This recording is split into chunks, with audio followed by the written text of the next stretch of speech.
Hey everyone, welcome back to Playing Quietly. My name is Ryan, and today I'm bringing you my second Remnant 2 build video. This is the Plague Tank. This is my new favorite spec, and it is currently carrying me through most of Apocalypse. So let's take a look at what we have going on here. So let's take a look at how the build is laid out. So in our primary archetype slot, we're going to be going with the medic because we want the regenerator prime perk. So after restoring 250 health to allies or ourselves, we are going to get another relic charge. We also really like the invigorated damage perk that's going to grant an extra 25% damage across the board and an extra 5% crit chance. The Benevolence Team perk is also going to up the efficacy of our relics by an extra 15%, and Benefactor is also going to be a really great perk as it is going to increase our relic use speed by 20%, and we are going to be using a lot of the relics. And for the ability, we like to take Wellspring, as it's going to just be another extra source of healing if we might need to push ourselves over to get another charge of our relic. In our secondary spot, we're going to be going for Archon. Archon is going to help us with our mod power generation and mod power damage. So we see here we have Amplify is going to increase mod damage by 50% and grant 10% mod critical chance. This is going to have great synergy with our weapons and mod choices. Power Creep is going to help us with our mod power generation. Spirit Within is going to help with the mod power requirements. And Power Link is also going to synergize with how much we are going to be using our relic. And for the ability for the Archon, I like to go with the Reality Rune, as I feel it helps kind of create a nice barrier for when and if we do need to use our Wellspring. Alright, so let's have a look at the traits. Of course we are going to get Flashcaster and Triage right off the bat. What I like to do is go for Fortify for armor effectiveness and Strongback so that we can carry our encumbrance is going to go down by 10. That's going to allow us to wear quite heavy armor. I like to put 10 out of 10 in Vigor, Barkskin, and Siphoner, and the remaining points I put into Swiftness.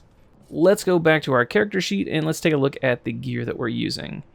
Now, since we took traits that allow us to wear heavier armor, I recommend going with Leto Mark II for our chest, boots, and gloves, and the Radiant Visage for our helm. That's going to give us a weight of 75, so we're still going to get the heavy roll, and we are looking at almost 300 armor. And we also have a good spread on our elemental resistances. In terms of our relic, I like to go with the Resonating Heart. However, there are a number of good options here. I would also probably recommend the Crystal Heart if you want some extra damage mitigation. The Siphon Heart is an interesting one, but a dangerous choice, or you could also go for the Enlarged Heart. But my choice currently is the Resonating Heart. For our Relic Fragments, I recommend going with Mod Damage, Elemental Damage, and Ranged Crit Chance. Alright, so let's get into the fun part. Let's look at our weapons. So our first one in our long gun slot, I like to use the Bonesaw. Bonesaw is going to be firing quite quickly, and it's going to help us recharge our mod power. For our mod, I like to go with Corrosive Rounds. For the Mutator slot, we're going to go with Twisting Wounds. Our melee slot is not really going to matter all that much, so I just recommend going with Gas Giant as it fits the kind of theme we're going for with the build. And then we have the star of the show in our handgun, the Nebula. The Nebula has a really fun built-in mod, the Nanoswarm. It's going to unleash a storm of nanomachines that seek after enemies within 20 meters and repeatedly attack, dealing 39.1 acid damage per hit, and it's going to last 15 seconds. So basically what we have here is a homing attack that is going to be dealing acid damage. That is also going to be recharging our mod power. For the mutator, I like to go for the harmonizer. Out of the box, it's going to increase our mod damage, and at level 10, it's going to generate 25% additional mod power for our stowed weapon. Now let's take a look at our jewelry. Anyone who knows me knows that, of course, we are going to be using the toxic release valve. However, I only really recommend using this for clearing the map, or if you are going up against a boss that has a lot of ads. If we are going against a regular boss, I recommend going with the Effluvian Enhancer. This is going to increase our acid damage by 20% and our corrosive damage by a whopping 50%. Now, in our first ring slot, this one is kind of left up to the user, but I like to use the Phase Shaman ring. This is going to increase health regeneration by 0.25% and relic use speed by 25%. And since, again, we are going to be using a lot of relics, that's going to help us out quite a bit. For the rings that I really recommended that I would say are kind of required, I really like the Alumni ring. This is going to increase all elemental damage dealt by 10%. Next up, we have the Stone of Malevolence. This is going to let our elemental damage generate 15% additional mod power, which is going to be what is helping us generate so much of it. And for our final ring slot, we are going to go with the Shard Banded Ring. This is going to increase our mod damage by another 12%.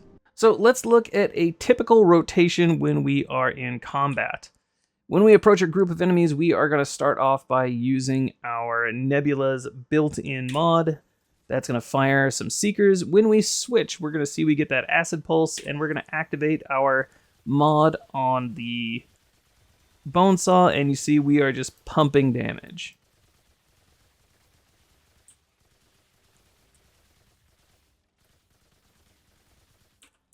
And already, as soon as our Nebula is finished, it's ready for another one. Same story with our Bone Saw.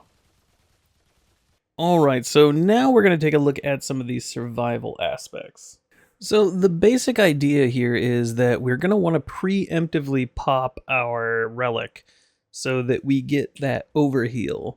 And then when we take damage, we're going to be getting a lot of health back, and we're going to be filling up that green bar so that we get our relics back.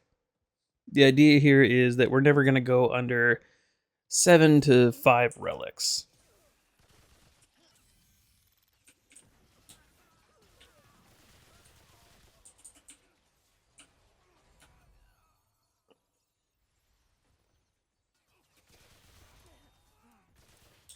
And we see we get that 20-second buff where we're getting that overheal, and it's filling up our bar still.